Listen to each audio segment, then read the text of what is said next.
বিসমিল্লাহির রহমানির রহিম। ঘুরি ফিরি আমার দেশ, কত সুন্দর বাংলাদেশ। সুজলা সুফলা, মায়ায় ঘেরা আমাদের এই বসুন্ধরা। আমি বলছিলাম আমাদের এই বসুন্ধরা এখনও আমাদের যেগুলি আমাদের বন অঞ্চল সংরক্ষিত, সেখানে এরকম গাছ এখনও আছে। প্রিয় ভিউয়ার্স, দেখছেন আপনারা এই গাছগুলি, এটাকে পাহাড়ি জাম গাছ বলে অনেকে। এই ফলটা খাওয়া যায় না, কিন্তু এখানে বন বিভাগের আওতায় দিনে আসিবিদে এরকম সুজলা সুফলা আমাদের এই বসুন্ধরা বললাম, কিন্তু অন্যান্য সাইটে সুযোগ পাইলেই কিন্তু কেটে নিয়ে যায় গাছ।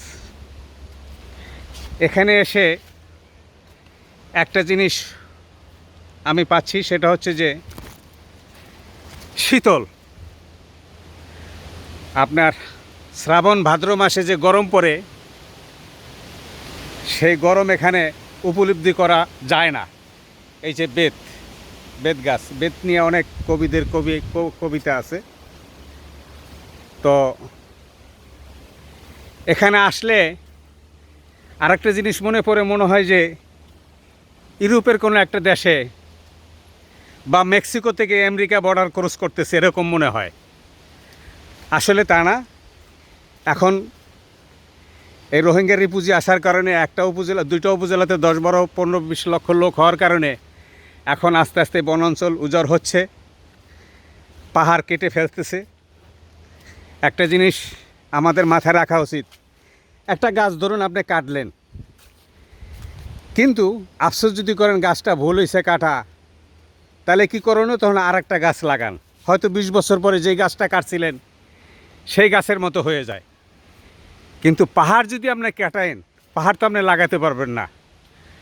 কাজেই যেভাবে ক্লাইমেট চেঞ্জ হচ্ছে, জলবায়ু পরিবর্তন হতেছে, আমাদের উচিত এই পাহাড় কাটা বন্ধ করা বা বনাঞ্চল ধ্বংস না করা। বনাঞ্চল যদি আমরা ধ্বংস করি, পাহাড় যদি আমরা কাটি, তাহলে নিজেরা আমাদের অর্ধাংশ কেটে ফেললাম, আমরা আত্মহত্যা করলাম। এটা করা যাবে না। এটা সাধারণভাবে আমাদেরকে বুঝতে হবে। আমি আর ভিতরে উপরে পাহাড়ের টিলা আছে, সেখানে হাতির রাজ্য, ওখানে বা আমি নাই বা গেলাম।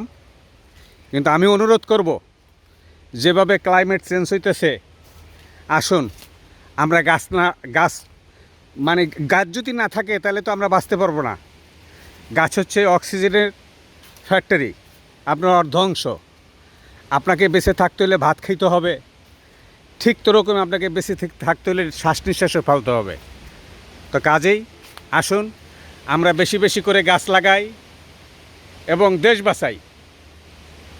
আমাদের এই ছোট্ট বসুন্ধরা যদি মনে করেন সমুদ্রে হারিয়ে যায় এই জলবায়ু পরিবর্তনে, তখন আপনাকে কেউ জায়গা দিবে না। অথচ পৃথিবীর বড় বড় দেশ, মহাদেশ, কানাডা, অস্ট্রেলিয়া, আমেরিকা, আপনার কি বলা হয়, আর্জেন্টিনা, ব্রাজিল, যে সমস্ত বিশাল বিশাল দেশ খালি পড়ে আছে, আপনাকে আমাকে জিজ্ঞেস করবে না।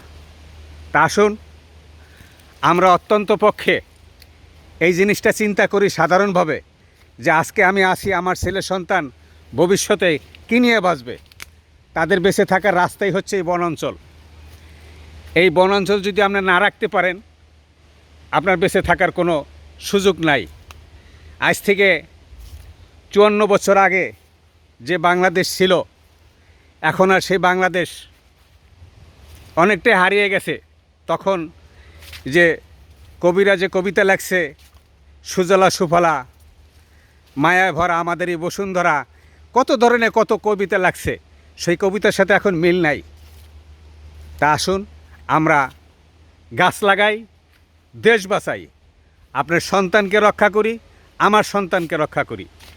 প্রিয় ভিউয়ার্স, যে যেখানে থাকেন ভালো থাকেন, সুস্থ থাকেন এবং প্রতিবেশীকে ভালো রাখেন। আসসালামু আলাইকুম।